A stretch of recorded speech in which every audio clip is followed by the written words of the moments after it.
it would come as a surprise. The secure communication system transmitting to the Ohio-class U.S. submarine fleet would be the first to receive the command. Patrolling both the Atlantic and Pacific Oceans, they are undetected.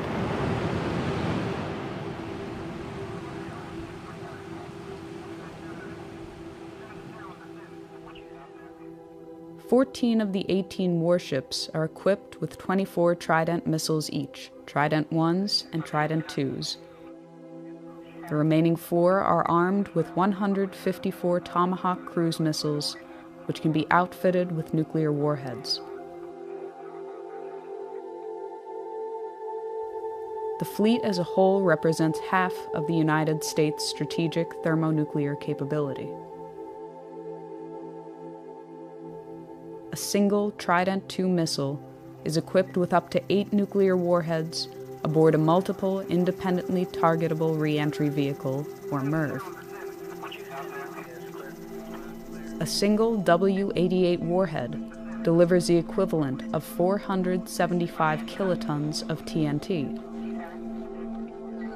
In the case of a full deployment, the United States could unleash over 400 such missiles with between 6 and 8 warheads each.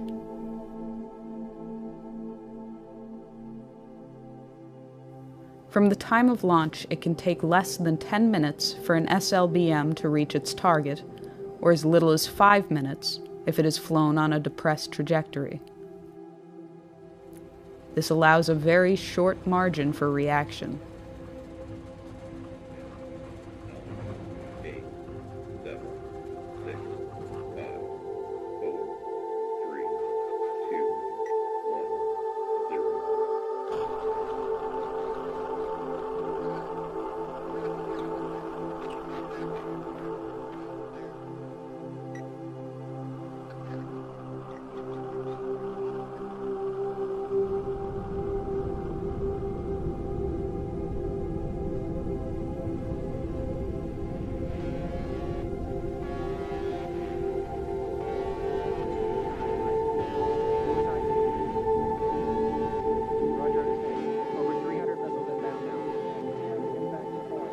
Early warning radar systems in Russia, China, and elsewhere immediately detect the missile plume. They can determine the trajectory and intended target of the missiles. Minutes fracture into seconds. This is not a test. This is not scheduled.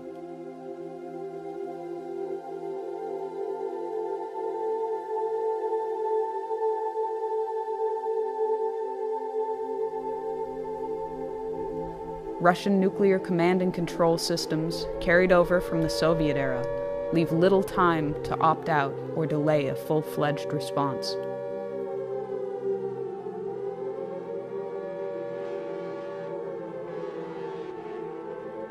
Within 50 seconds, the missile has peaked above the Earth's atmosphere. It reaches its top speed. The engine drops off. The bus releases multiple warheads as well as decoys. The radar systems on the ground are overwhelmed and unable to differentiate the two when they are in post-boost phase. Re-entering the atmosphere, the decoys burn off, and the warheads enter their terminal phase.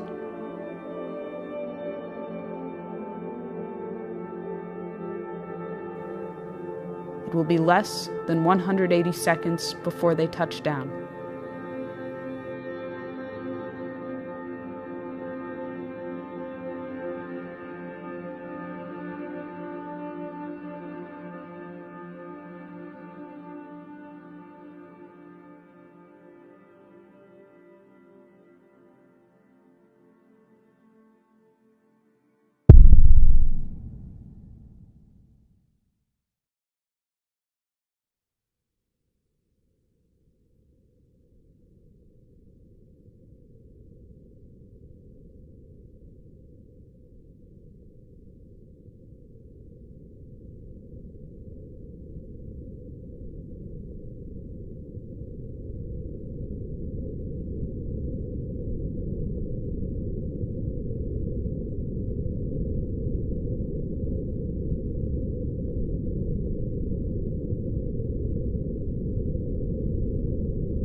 that goes off in full in the first shot.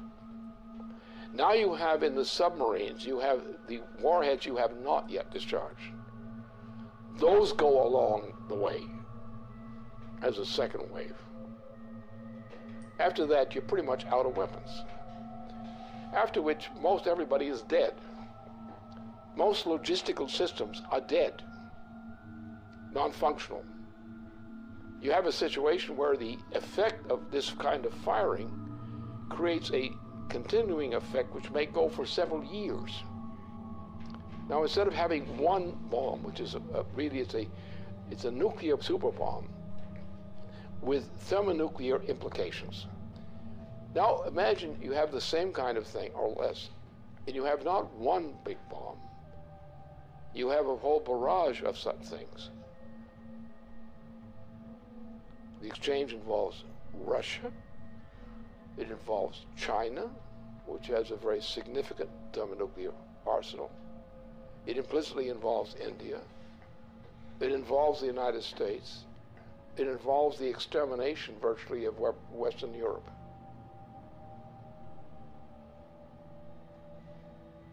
And this is what Obama represents.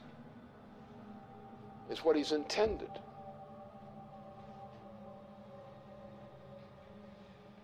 This is the end of civilization.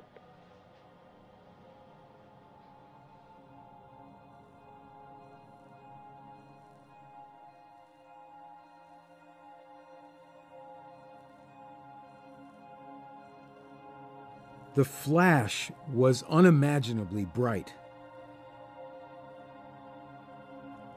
As the rain fell, the wind grew stronger and stronger, and suddenly, probably because of the tremendous convection set up by the blazing city, a whirlwind ripped through the park.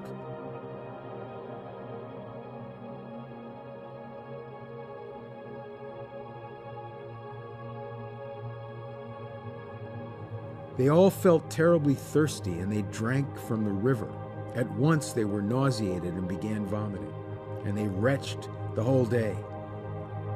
Others were also nauseated, probably because of the strong odor of ionization and electric smell given off by the bomb's fission. It was very crowded, and to distinguish the living from the dead was not easy, for most of the people lay still with their eyes open. You reached down and took a woman by the hands, but her skin slipped off in huge glove-like pieces. Those who had their faces upturned when the bomb went off, they were all in exactly the same nightmarish state. Their faces were wholly burned. Their eye sockets were hollow. The fluid from their melted eyes had run down their cheeks. Their mouths were mere swollen, pus-covered wounds, which they could not bear to stretch enough to admit the spout of a teapot.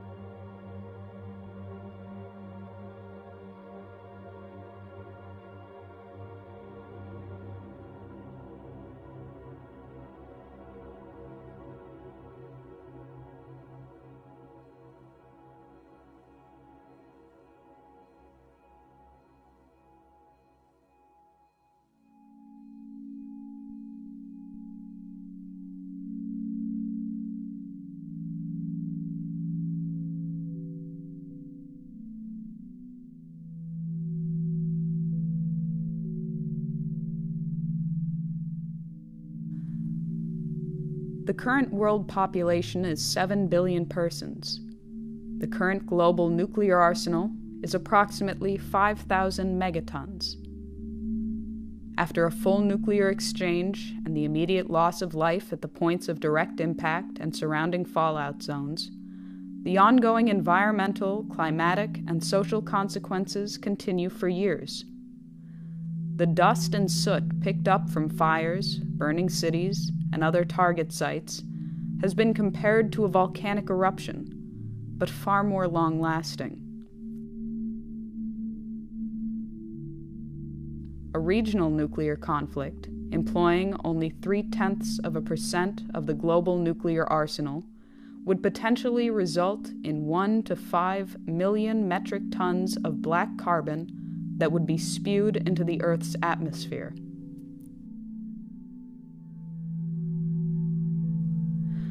A spring or summer attack, or an attack in the extended region of the subtropics, would inevitably cause the smoke injections to heat, absorbing shortwave radiation, and to rise.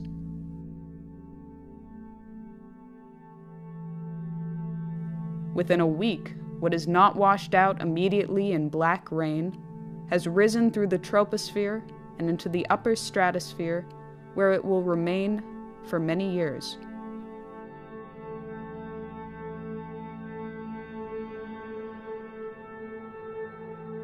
The smoke cloud and the absorption of residual particles plunges global surface temperatures.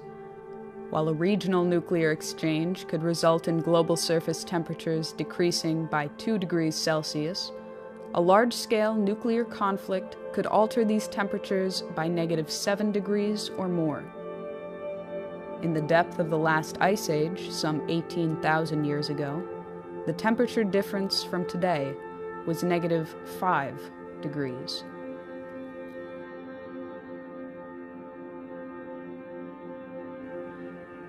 Famine for billions of people far from the target zones would be the result of a -2 degree change. Growing seasons would be shortened by nearly 3 weeks, wiping out crops. A change in 5 degrees would sufficiently ruin Canadian agriculture entirely. If world grain reserves were not destroyed in the initial exchange, reserves would last for 71 days, with little, if any, means of transportation.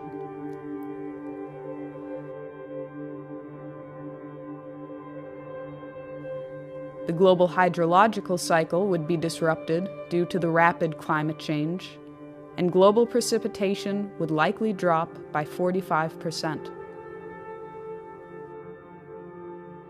The total integrated dose of radiation to living things could reach up to half the level of lethality for human beings, even in regions of the world outside the war latitudes. If nuclear installations were targeted, including plants, fuel cycle installations, and waste dumps, and nuclear materials were vaporized, it would create a very long-lasting impact on survivors.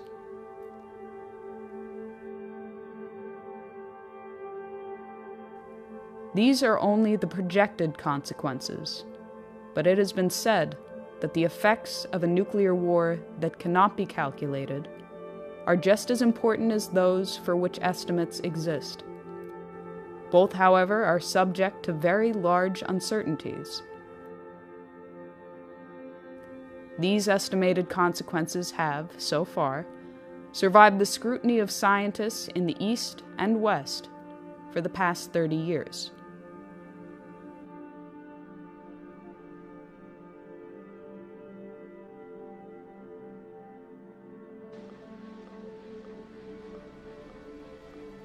This is a full-scale commitment to an attack on the entire Eurasian continent, especially the Asian side.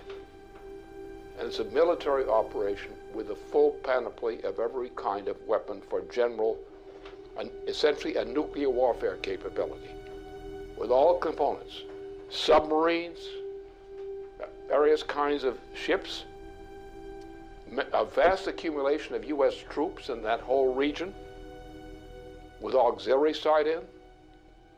You're looking at World War III, and nothing less than that.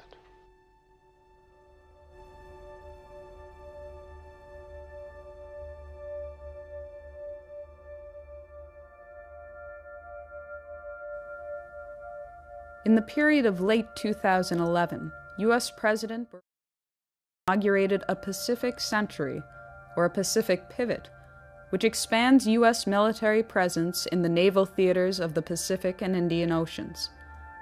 This expansion has been seen as an attempt to contain China and erode its regional sovereignty by building up a presence in bordering territories.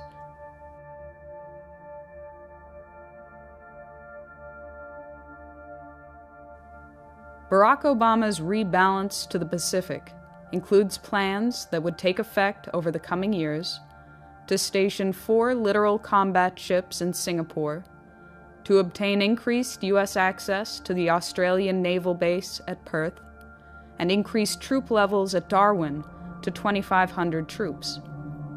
There are also plans to expand troops in South Korea to 28,500, to expand troop presence in Guam, the Philippines, Japan, and to maintain the forward deployment of U.S. aircraft carriers in that theater. China has responded to increased U.S. presence in the Pacific with the Area Denial Anti-Access Strategy, Chinese military measures to keep adversaries out of strategic territory bordering their country, in particular the East China Sea. In addition, the Pacific Strategy also includes a missile defense shield, which would be on the soil of South Korea, Japan, and Australia, targeting Asia and the Middle East. As a response to what was seen as an Asia-Pacific arms race, Chinese press indicated that to improve its security, China would upgrade its nuclear weapon capability. They would also develop offensive nuclear-powered submarines with ballistic missile capabilities sufficient to break the interception capability of the U.S. missile defense system.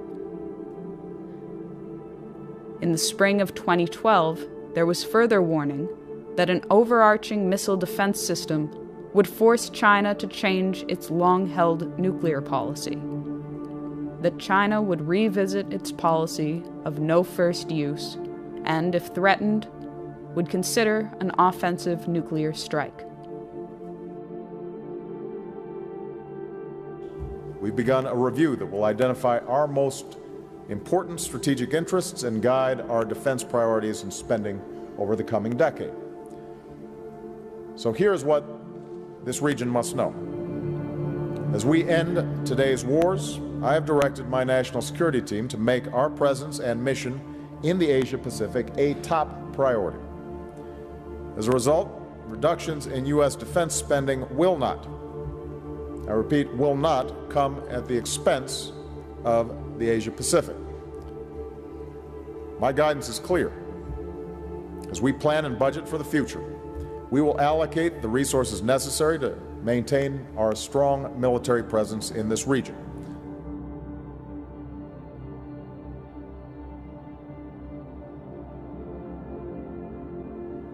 Since the 2009 inauguration of the Obama administration, plans for the European phased adaptive approach have continued and escalated in spite of Russian offers of a joint ABM system.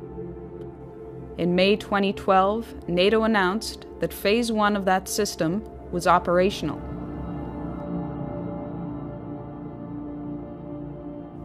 Phase 1 includes the deployment of ballistic missile defense systems along the perimeter of Russia.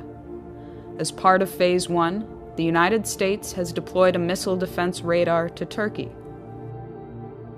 As of March 2011, an Aegis ship with BMD capabilities was deployed to the Mediterranean Sea, where it currently maintains a presence. An agreement was reached with Romania to host a U.S. land-based BMD interceptor site. Agreements were also reached with Poland to host a similar site. The existing naval facility in Rota, Spain, also agreed to host 4 U.S. Aegis destroyers, each with BMD capabilities and equipped with Tomahawk missiles able to deliver both conventional and nuclear warheads.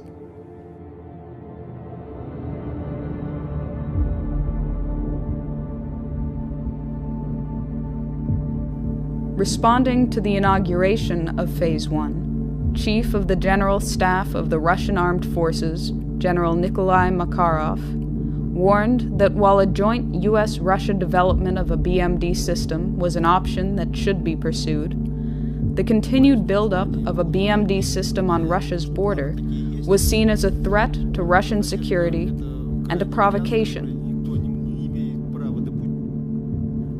The military would, therefore, consider a preemptive strike against the sites from Kaliningrad using Iskander missiles, truck-mobile, nuclear-capable tactical missiles with a range of up to 400 kilometers. Размещение новых ударных вооружений на юге и северо-западе России. Для огневого поражения комплексов противоракетной обороны, включая развертывание ракетного комплекса «Искандер» в Калининградской области, представляет собой один из возможных вариантов разрушения инфраструктуры ПРО в Европе. С учетом дестабилизирующего характера системы ПРО, а именно создание иллюзии нанесения безнаказанного разоружающего удара, принятие решения об упреждающем применении имеющихся средств поражения будет приниматься в период обострения обстановки.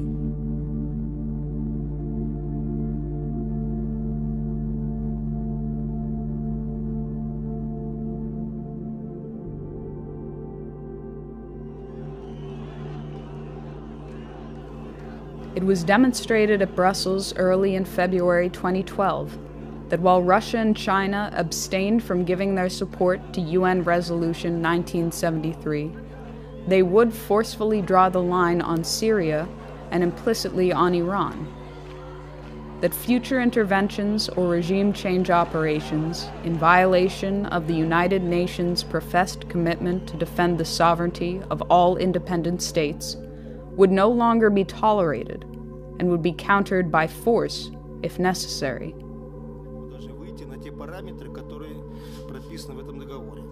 Одновременно будет развернута очень широкая работа к тем, чтобы все страны или весь ядерный клуб, который очень обширен сейчас, подключились к этому договору. Мы понимаем, что так нельзя.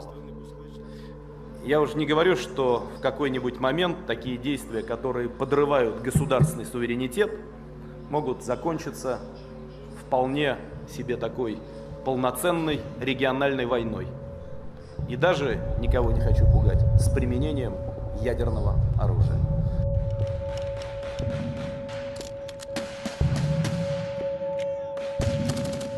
In a speech before the 18th General Assembly of the United Nations, President John Kennedy warned even little wars are dangerous in a nuclear world. Today it has been through the hardline preventive actions taken by the U.S. Joint Chiefs of Staff and the Russian military and political leadership that have held back the tides of a threatened international conflict. Simultaneous with these delays, the economic conditions in the transatlantic have deteriorated to the point of imminent breakdown, while the Eurasian region has enjoyed relative prosperity in comparison.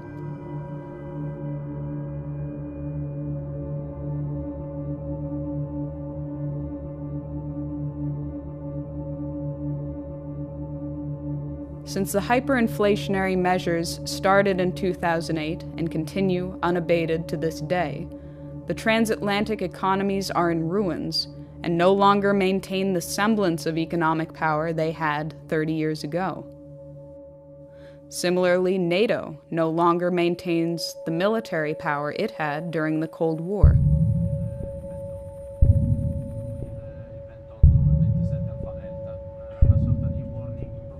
Only the United Kingdom, France, and the United States, among the NATO countries, maintain their own nuclear arsenal. France is believed to have a nuclear stockpile of 300 warheads, and Britain maintains a stockpile of 225 with 160 active nuclear warheads.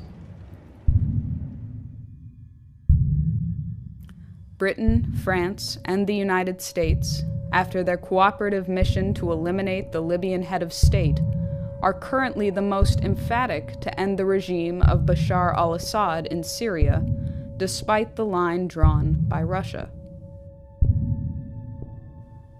This enthusiasm from the West has taken the form of openly arming barbaric opposition groups. They've claimed the right to enforce humanitarian intervention policies of the type championed by Iraq War architect Tony Blair.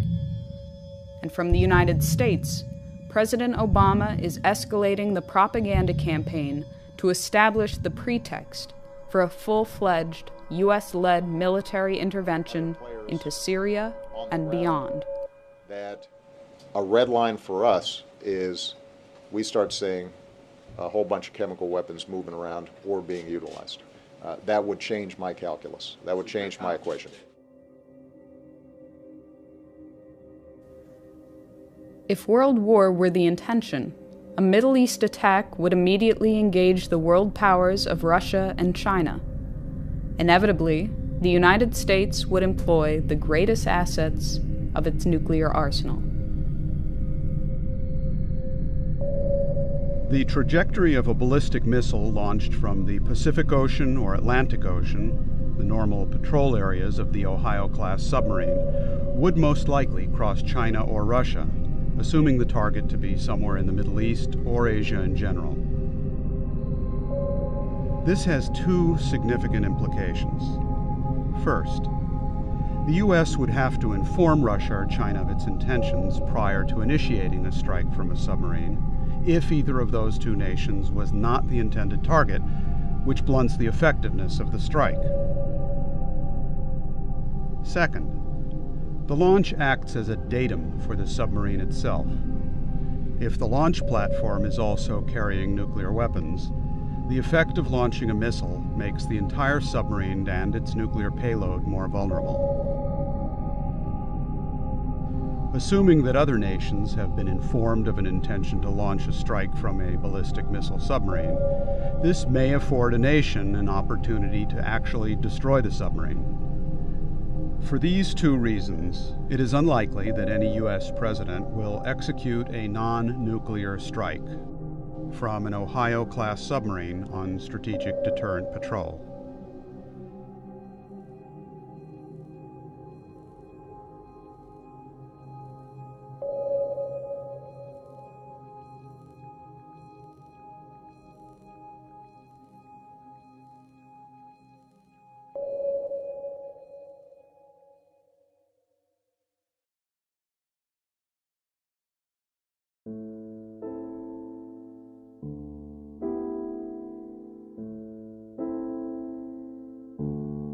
At the commencement of the August 1983 Erice Conference on the technological basis on which to build peace, Chairman Antonino Zikiki spoke of the consequences to humanity and the planet as a whole if a personality came on the scene foolish enough to provoke a worldwide thermonuclear confrontation. He warned that in history, fools have never been lacking. Sooner or later, in 10, 20, or maybe 100 years, a fool will come forth.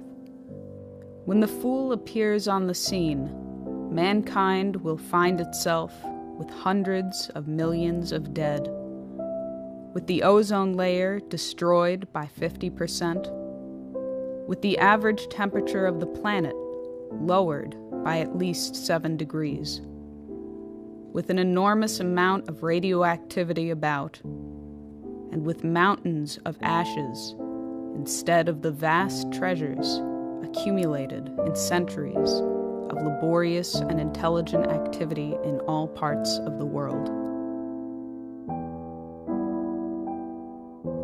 When dealing at the level of thermonuclear war, these decisions ultimately fall to the personalities of the heads of state involved.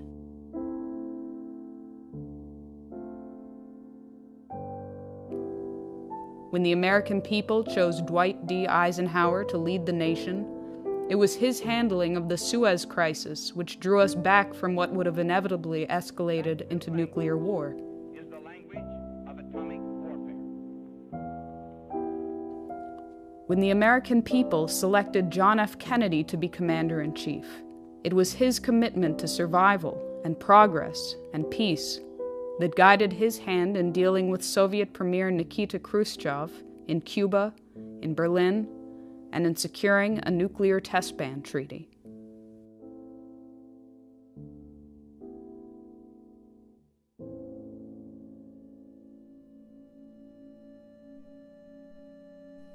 Today, the American people have chosen Barack Obama, who, at the earliest phase of his presidency, was already moving the apparatus into place that could and would trigger a worldwide nuclear holocaust. Obama, on his part, is clinically insane. His state of mind, as manifest, is that of a clinically insane person. And it's a clinical insanity of the Nero type. So therefore, he is in a mood and on a road toward his own self-annihilation, whether as a personality or even more drastic measures. That is coming. This man is a type who is capable of suicide. This may be the first clear suicide case in the U.S. presidency. He's in the direction of getting there. Whether he actually gets there, the fact remains he's now developing rapidly in that direction.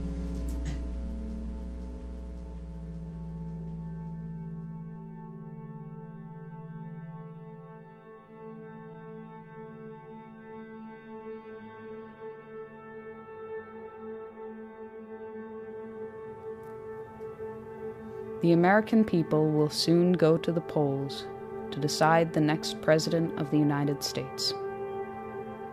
Recent estimates and reports indicate that the United States military, in particular the U.S. naval capability, will be at its peak deployment capacity in the coming months before elements are retired, phased out, or cut from the budget.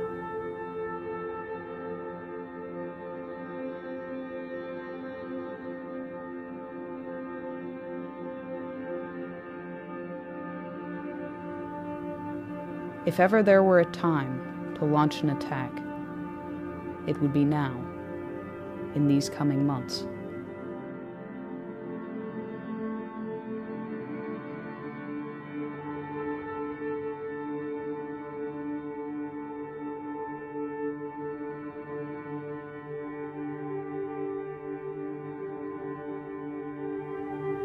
If ever there were a time to prevent such an attack, it would be now, before the consequences of the November 6 election.